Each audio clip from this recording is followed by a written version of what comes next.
আর অনেক অনেক ভালোবাসা। তো আজকে আমরা আমার বাপের বাড়ির পাড়ায় এর শ্বশুর বাড়ির এলাকায় একটা কীর্তন হয়, নাম সংকীর্তন যাকে বলে। তো সেই কীর্তনটা আমার জন্মেরও আগে থেকে মনে হয় আমার দাদু মেন উদ্যোক্তা ছিলেন, আর মানে আমার দাদুরা মিলে ওই কীর্তনটা শুরু করেছিলেন। তো সেই কীর্তনটা আজও হয়ে চলেছে, আর এই কীর্তনে আমরা প্রচুর প্রচুর প্রচুর মজা করি। মানে হয় না যে দুর্গা পূজাতেও যে মানে আমাদের পাড়ার মেয়ে বউরা সবাই আমরা অপেক্ষা করে থাকতাম যে 1 বছর পরে কীর্তনটা কবে আসবে। আর আমরা দুর্গা পূজাতেও যতটা না আনন্দ করতাম, মানে এই কীর্তনে তার থেকেও বেশি, অনেক বেশি আনন্দ করি করতাম। কীর্তনটা এই নিয়ে 3 বছর ধরে দেখছি। হ্যাঁ, প্রথমবার যখন এসেছিলাম তখন 1 বছর, তারপরে মাঝে 1 বছর কাটিয়েছি, এটা 3 বছর।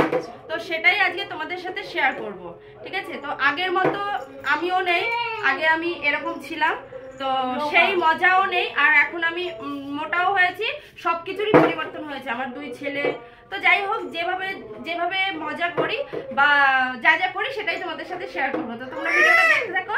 আর তার আগে বলি, আমাকে এই শাড়িটা পরে, সুন্দর শাড়িটা পরে কেমন লাগছে অবশ্যই কমেন্ট করে জানিও। প্রীতি রানীকেও আমরা দুজনে দুটো নতুন শাড়ি পরেছি, আর এটা আমরা খুবই রিজনেবল প্রাইসে নিয়েছি। তো শাড়ি দুটো কেমন লাগছে অবশ্যই কমেন্ট করে জানিও। তবে আমি এই শাড়িটা এখন চেঞ্জ করব, তার কারণ হচ্ছে ওই কিছু কিছু জায়গার কিছু কিছু ড্রেস আলাদা রকম থাকে, এটা তো সবাই জানো। যেমন বাউল গান করে গেরুয়া ড্রেস পরে, তারপরে এই যে কীর্তন মানে মহানাম সংকীর্তন হয় যেটা, সেটা মানে অনেক দল মিলে করে। তো কিছু কিছু দলের এইরকম ধরনের শাড়ি হয়, এই যে এই কালারটা, হ্যাঁ এইরকম এই কালারটা, তারপরে মানে এই দুটো এইরকম ধরনের শাড়িগুলো ওরা পরে। তো সেই কারণে আমি না পরে দেখতে সুন্দর লাগছে, কিন্তু আমার নিজেকে মনে হচ্ছে যে কীর্তনের দলে আমি গান করতে যাব। ওই কারণে আমি এখন শাড়িটা চেঞ্জ করে নেব, অন্য একটা শাড়ি পরবো। চলো ঠিক আছে, তো অন্য একটা শাড়ি পরে। এখনই তুমি এটা চেঞ্জ করবে? বাড়ি এসে চুড়িদার পরতাম, চুড়িদার পরতাম, কিন্তু না ওই শাড়িটা পরি।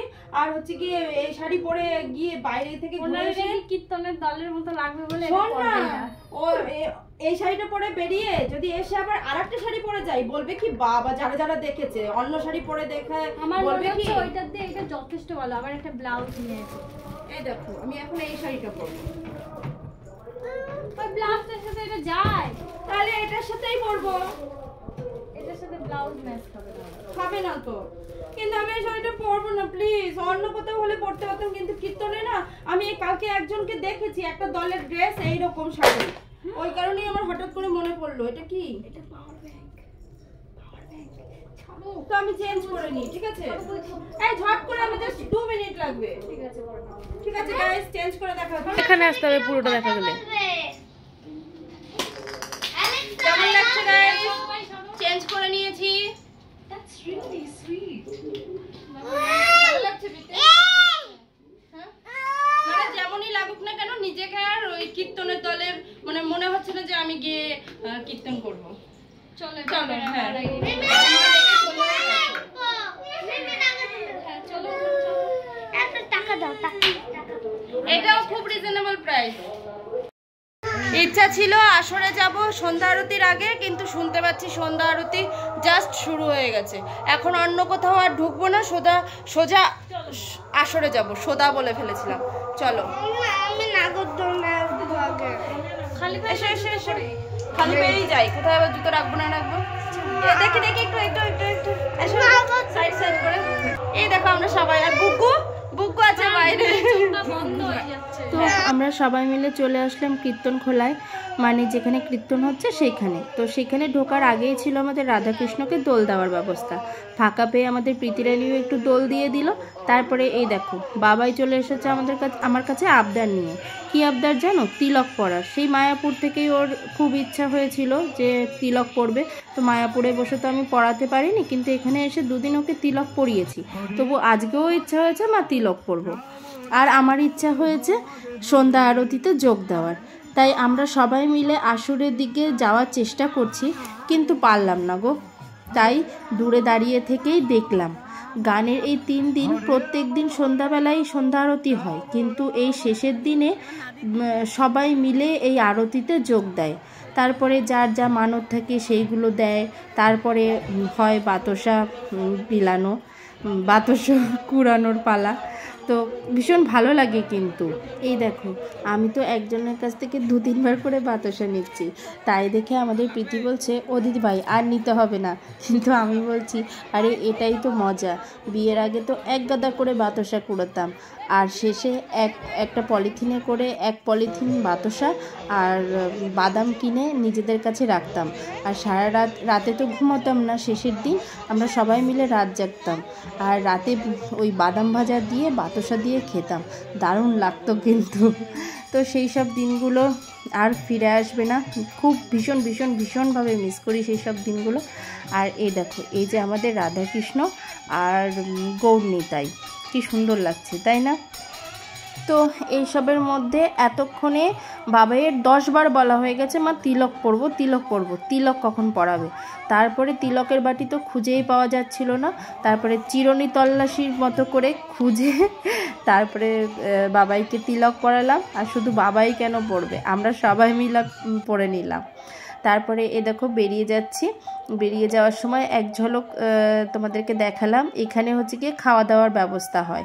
এখানে কীর্তনের দলের লোকেরা সবাই মিলে খাওয়া দাওয়া করে। তারপরে আমাদের মানে কীর্তনের শেষ দিনে, এই আজকের দিনে আমরা গ্রামের সব লোক মিলে এখানে মানে খাওয়া দাওয়া করি। খাবার দাবার নিরামিষ হয়, কীর্তনের 4 দিনই নিরামিষ হয়। তবু আমরা খুব মজা করে এই খাবারটা খাই আর খুব মজা করি। তো যাই হোক, তারপরে এই যে আমরা মেলায় চলে এসেছি। মেলা মানে এখানে একটু বাচ্চাদের ওই গাড়ি, জাম্পিং, একটা নাগরদোলনা, আর ওই বাদাম ভাজা, মটর ভাজা, ফুচকা, ঘুগনি আর তোমার আইসক্রিম, এইসব নিরামিষের দোকান আসে। তো বুকুকে তো এই বাচ্চাদের গাড়িতে চাপানো হয়েছে, একবার না জানো তো। ও যে এতবার চেপেছে, ও সেরকম একটা কারো কোলে যেতে চায় না। কিন্তু বাড়িতে বসে ও যদি কেউ বলেছে যে চলো মেলায় যাব, গাড়িতে চাপাবো, অমনি তার সাথে হাঁটা দিয়েছে। আর গাড়িতে উঠলে আর নামতে চায় না। ওই বোধহয় এই মানে এই কাকুর লাভ করিয়ে দিয়েছে গাড়িতে উঠে উঠে, এতবার উঠেছে ও। তারপরে যে এই দেখো না, এতক্ষণ উঠেও ওর হয়নি, ও আবারও উঠবে। তো যাই হোক, ধরে বেঁধে নিয়ে চলে গেলাম ফুচকা খেতে। আর এই দেখো প্রীতি আমাকে ফুচকা খাইয়ে দিচ্ছে, আর ও হা হা হা করে রয়েছে। তখন না কেয়ার করিনি, এখন ভিডিওটা এডিট করার সময় দেখতে পেলাম, বেশ ফানি লাগলো আমার কাছে। কিন্তু তোমাদের হয়তো খারাপ লাগতে পারে যে দিদিভাই তুমি ফুচকা খাচ্ছ, ওকে দাওনি, আরও তোমার ফানি লাগলো ব্যাপারটা। তোমাদেরকে বলি, তারপরে তোমাদেরও ফানি লাগবে। আমরা ফুচকা খেতে শুরু করার আগেই ওকে আগে একটা শুকনো ফুচকা হাতে দিয়ে নিয়েছি, কিন্তু ও নেয়নি জানো তো। ও টক জল দিয়ে ফুচকা খাবে। ওই দেখো ওকে দেওয়া হচ্ছে, কিন্তু ও হাত ঠেলে সরিয়ে দিচ্ছে।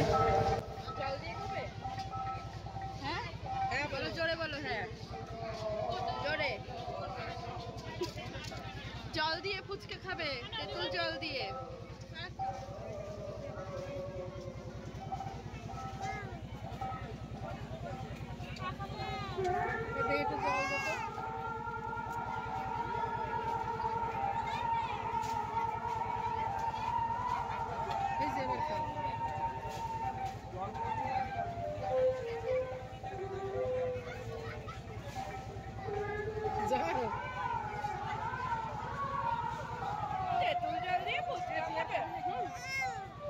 A few moments later. 10:30 কি 11:15 বাজে। বুগ্গুকে ঘুম পাড়িয়ে রেখে মা আর বাবাইকে নিয়ে চলে এসেছি রাজ দেখতে। রাজ দেখার থেকে পুরোনো দিনের কথাগুলোই মনে পড়ছিল বেশি, জানো তো। ছোটোবেলায় অত রাত পর্যন্ত তো জেগে থাকতে পারতাম না, ঘুমিয়ে পড়তাম আর মাকে বলতাম রাজ যখন শুরু হবে তখন কিন্তু ডেকে দেবে, আর মা ডাক দিত, এক ডাকেই একদম এক লাফে উঠে পড়তাম রাজ দেখার জন্য। আর তারপরে তো এই রাজ দেখার জন্য বিশেষ করে আসরের ওই সামনে যেখানে ওই জন্য নাচানাচি করছে ঠিক ওই সামনে বসার জন্য আগে থেকে জায়গা ধরে রাখতাম। আর এই শেষের দিনে তো সারা রাত আমরা ঘুমোতাম না, সবাই মিলে সারা রাত জেগে শয়তানি করে বেড়াতাম। শয়তানি মানে যারা ঘুমিয়ে পড়েছে, মানে আসরে আশেপাশে যারা ঘুমিয়ে পড়তো তাদের কানে সুড়সুড়ি দেওয়া, তারপরে তিলক দিয়ে মনের মতো করে সাজিয়ে দেওয়া, তারপরে মুখের মধ্যে বাতাসা ঢুকিয়ে দেওয়া, এইসব করে বেড়াতাম, জানো তো। সেই সব দিনগুলো শুধু স্মৃতি হয়েই থেকে যাবে। সত্যি সেই সব দিনগুলো ভীষণ ভালো ছিল, না ছিল কোনো চিন্তাভাবনা। চিন্তা জিনিসটা যে কি বুঝতামই না। আমাদেরকে নিয়ে মানে ছেলে মেয়েদের নিয়ে চিন্তাভাবনা ছিল মা বাবার। আর এখন আমি নিজেই মা হয়ে গেছি, তাও আবার 2 ছেলের মা। চিন্তা জিনিসটা কি সেটা আমিও খুব ভালোভাবে শিখে গেছি বুঝতে। তো যাই হোক, ঠাকুর প্রণাম টনাম করে এবার আমরা চললাম বাড়ির দিকে। The next day.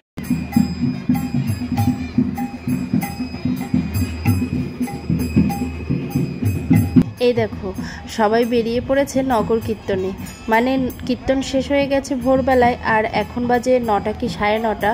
এখন সবাই রাধাকৃষ্ণের ফটো নিয়ে পাড়ায় বেরিয়েছে কীর্তন করতে। আর পিছনে থাকে ব্যান্ড পার্টি, পাড়ার বউ ছেলে মেয়েরা সবাই মজা করে নাচ করে আর রং খেলে।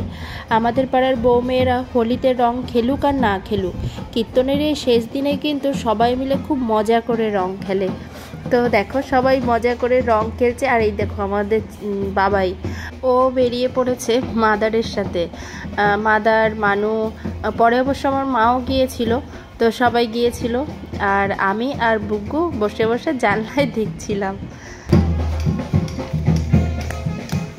চলে গেল বুগ্গু।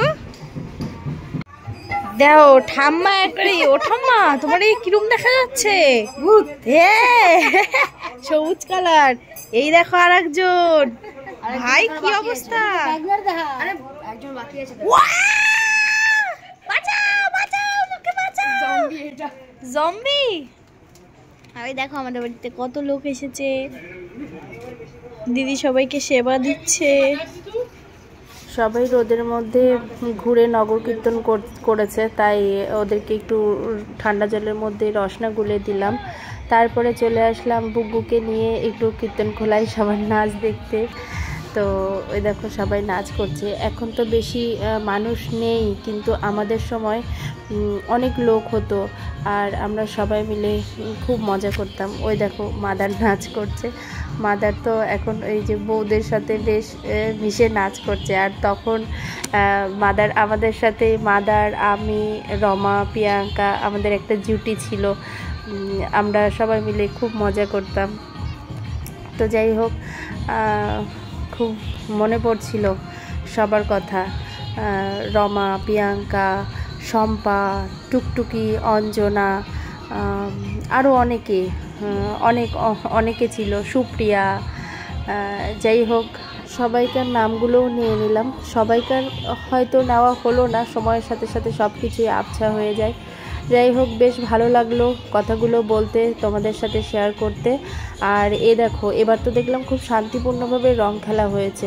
আগে কি হতো জানো, এখানে জল দিয়ে কাদা বানানো হতো, আর তারপরে সেই কাদার মধ্যে সবাইকে দিয়ে গড়াগড়ি করানো হতো। তারপরে দেখো সন্ধেবেলায় চলে এসেছে মালসা ভোগ। এবার তো দেখছি শুধু মালসা ভোগ দিয়েছে। আগে কিন্তু মালসা ভোগ সাথে অন্নভোগ মানে দুটোই দেওয়া হতো। আর এই মালসা ভোগ, অন্নভোগ এগুলো খেতে কিন্তু আমার জাস্ট অসাধারণ লাগে, ভীষণ ভালো লাগে, ভীষণ। একটু কর্পূরের গন্ধ আসে, কিন্তু এবার দেখেছি কর্পূরটা দেয়নি।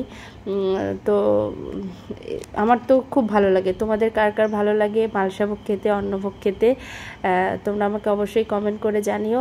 আর ভিডিওটা কেমন লাগলো সেটাও জানিও। তো আজকের মতো ভিডিওটি এখানেই শেষ করছি। দেখা হবে নেক্সট ভিডিওতে। সবাই ভালো থেকো, সুস্থ থেকো, সাবধানে থেকো।